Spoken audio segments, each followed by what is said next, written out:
Hello students, welcome to our channel. First time visit किए हो तो प्लीज़ चैनल को सब्सक्राइब कर लीजिएगा, बेल आइकन को प्रेस कर लीजिएगा और इस वीडियो के लिए एक लाइक ज़रूर कर दें। आपको बता दें हम class 9 science very important subjective question करने जा रहे हैं जो कि आपका टर्म टू एग्ज़ाम में आएगा। टर्म टू एग्जामिनेशन के लिए काफ़ी इंपॉर्टेंट है। यहाँ पर आपको सबसे पहले बता दें किस तरह के क्वेश्चन आएंगे। तो एक तो होगा, एक टाइप हो जाएगा। और ये भी बता दें आपको, ये जो वीडियो है ये हिंदी मीडियम वाले भी देख सकते हैं और इसको इंग्लिश मीडियम वाले भी वॉच कर सकते हैं। तो किस टाइप के क्वेश्चन आएंगे? सबसे पहले आएगा अति लघु उत्तरीय प्रश्न, ठीक। दूसरा जो टाइप आएगा प्रश्न का, लघु उत्तरीय प्रश्न।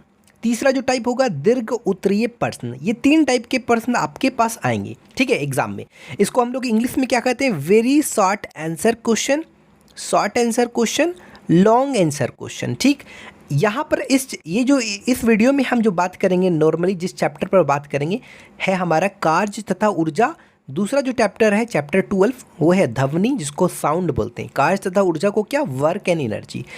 ये चैप्टर पर हम क्वेश्चन जो हमारा है इंपॉर्टेंट क्वेश्चन वो सिलेक्ट किए हैं, उस पर अभी टॉपिक चलेगा, ठीक है। पेशेंस के साथ देखिए।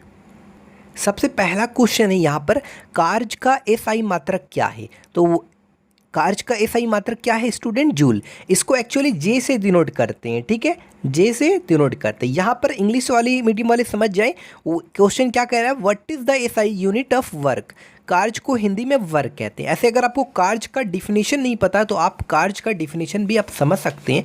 क्या कहता है? बल लगाकर किसी वस्तु को बल की दिशा में विस्थापित करने की क्रिया को कार्य कहते हैं। कार्य कब होगा? जब 2 चीज़ होगा तब कार्य होता है। कब? यानी बल और विस्थापन। विस्थापन मतलब क्या होता है? डिस्प्लेसमेंट। समझो, जैसे मान लो ये पेटी है और इस पेटी पर हमने फोर्स लगाया। अब ये पेटी यहाँ से यहाँ, जिस डायरेक्शन में हमने बल लगाया उसी डायरेक्शन में यहाँ से यहाँ ये विस्थापन हो गया। यानी इसका प्लेस क्या हो गया? यहाँ से पहले यहाँ था, अब यहाँ आ गया, यानी कुछ ना कुछ कार्य हुआ। अगर हम बल लगाते हैं और ये अपने जगह पे ही रहता, विस्थापन कुछ नहीं होता, तो उस केस में वर्क डन जो होता वो 0 होता। समझ गए? तो वर्क होने के लिए यानी कार्य होने के लिए बल और विस्थापन दोनों ज़रूरी। विस्थापन, बल मतलब यानी फोर्स, और डिस्प्लेसमेंट मतलब क्या? यहाँ से यहाँ जो आया ना, यही इसका डिस्प्लेस हुआ, जगह से बेजगह हुआ। आई बात समझ में?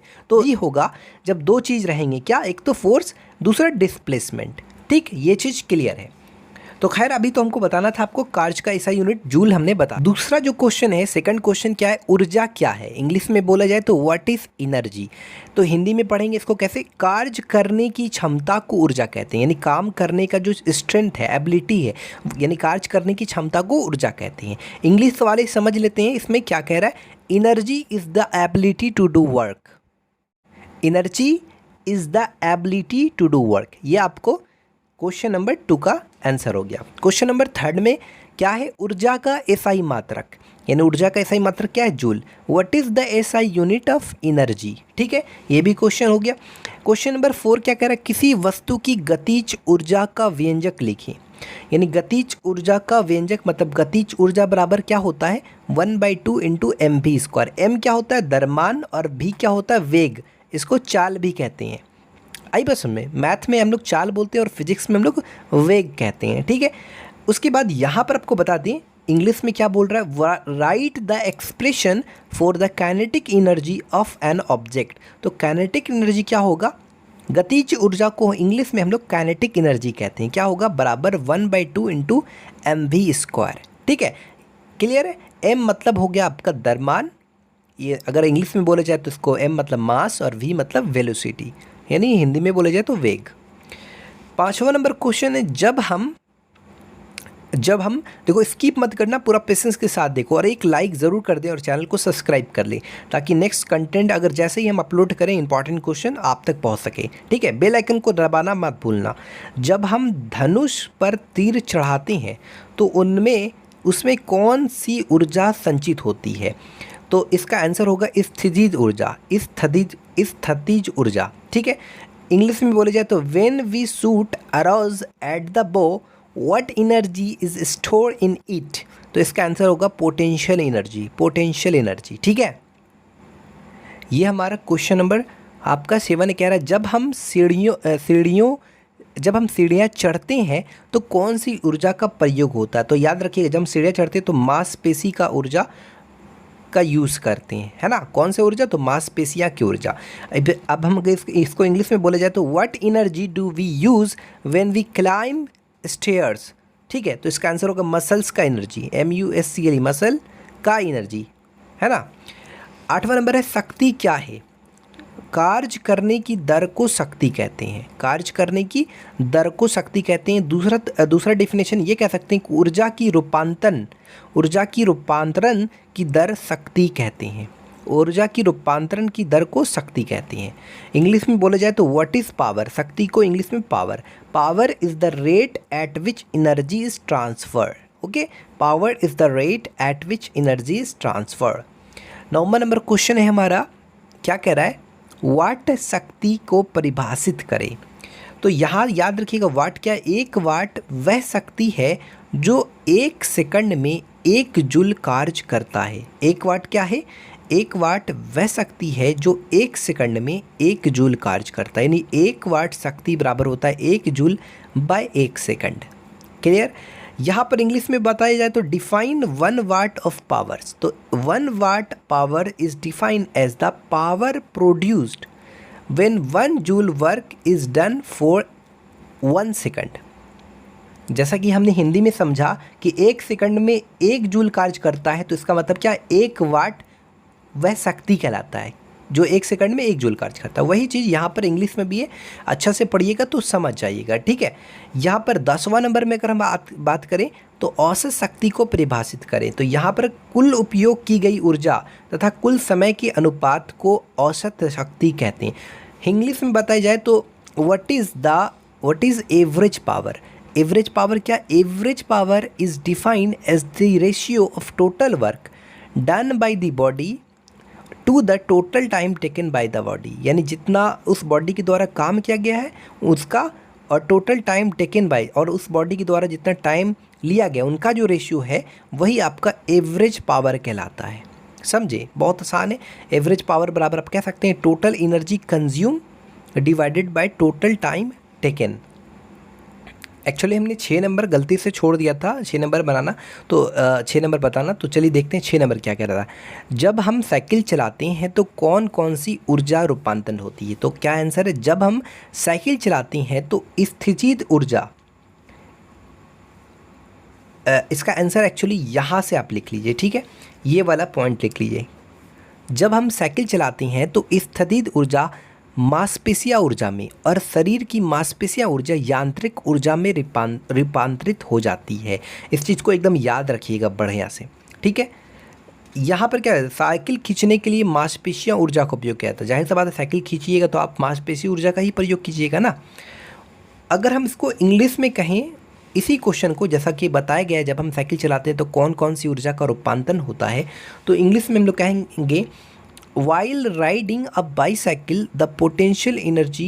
एक्चुअली माफ़ कीजिएगा, इसका आंसर यहाँ पर इंग्लिश में लिखा गया है। हिंदी में इस क्वेश्चन का अगर इंग्लिश में करेंगे तो कैसे करेंगे, तो यहाँ पर आपको बता दें, ये है, इस क्वेश्चन को इंग्लिश में पूछा गया है। यही जो क्वेश्चन है ना, जब हम साइकिल चलाते हैं, इसका इंग्लिश में इस तरीके से सवाल आएगा, what are the various energy transformation that occur when you are riding a bicycle. जब तुम साइकिल चलाती हो तो कौन कौन सी एनर्जी का ट्रांसफॉर्मेशन होता है? तो इसका आंसर आपको लिखना है वाइल। देखो ये क्वेश्चन हो गया, अब आपने इसको इंग्लिश में लिखना है, while riding a bicycle the potential energy is converted into muscle energy and the muscle energy of the body is converted into mechanical energy. ठीक है, इस चीज़ को आपको याद रखना है, कोई दिक्कत? No problem. क्वेश्चन नंबर जो 11 है, शक्ति का SI मात्रक क्या है? तो ध्यान रखिएगा, शक्ति मतलब पावर का, शक्ति का SI मात्रक वाट होता है। तो अगर हम इसको इंग्लिश में बोलेंगे तो what is the SI unit of power? क्या? What is the SI unit of power? तो इसका आंसर आपको देना है, क्या होगा?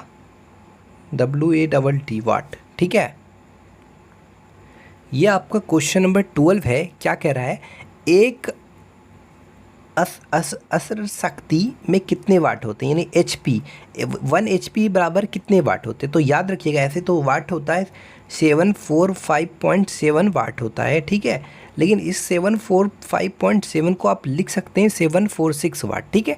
यहाँ पर अगर इंग्लिश में क्वेश्चन पूछा जाएगा तो 1 हॉर्स पावर बराबर कितना होता है, ठीक है। तो याद रखिएगा 746 वाट्स। ये आपका क्वेश्चन नंबर आपका 13 कह रहा है, ध्वनि तरंगों को यांत्रिक तरंगे क्यों कहती है, क्यों कहती बोल रहे हैं, कहते हैं। देखो यहाँ पर जैक बोर्ड का भी तैयारी किया जाता है और CBSE लगभग मैथ का सारा सॉल्यूशन किया हुआ है। अगर आपको कोई भी चीज़ में दिक्कत होता है कोई भी चैप्टर में, तो एक बार आप कमेंट करना, हम उस पर वीडियो बना देंगे, ठीक है। एक बार कमेंट करना, उस पर वीडियो बन जाएगा। ध्वनि तरंगों को यांत्रिक तरंगे क्यों कहते हैं। ध्वनि तरंगे माध्यम के कणों की गति द्वारा अभिलक्षित की जाती है, इसलिए ध्वनि तरंगों को यांत्रिक तरंगे कहते हैं। इसको अगर हम इंग्लिश में कहेंगे तो why are sound waves called mechanical waves, ठीक है। तो इसका इंग्लिश में आंसर होगा, the sound waves are called mechanical waves because they need a material medium like solid, liquid और gas for their propagation. Okay, यहाँ तक तो क्लियर है, कोई इसमें दिक्कत नहीं हुआ, ठीक है। एक बार ज़रूर लाइक कर दे और फर्स्ट टाइम विजिट किया तो चैनल को सब्सक्राइब कीजिए और शेयर कर दीजिए अपने दोस्तों के साथ ये इंपॉर्टेंट क्वेश्चन, ठीक है। क्वेश्चन नंबर 14 में कह रहा है, करसट हॉल की छतें वर्गाकार क्यों होती है। तो करसट हॉल की छतें वर्गाकार इसलिए बनाई जाती है जिसमें कि परावर्तन के पश्चात ध्वनि हॉल के सभी भागों में पहुंच जाए, ठीक है। इसलिए बनाई जाती है जिससे कि परावर्तन के पश्चात ध्वनि हॉल के सभी भागों में पहुंच जाए। तो ये क्वेश्चन आपका जो भी इम्पॉर्टेंट क्वेश्चन था हमने बना दिया। अब नेक्स्ट चैप्टर का भी हम इसको सॉल्यूशन करेंगे। तो अगर फर्स्ट टाइम विजिट किए तो प्लीज़ चैनल को सब्सक्राइब कर लीजिए, बेल आइकन को प्रेस कर लीजिए और शेयर कर दीजिए, सपोर्ट कीजिए, हाँ पूरी, ठीक है। Thanks for watching this video.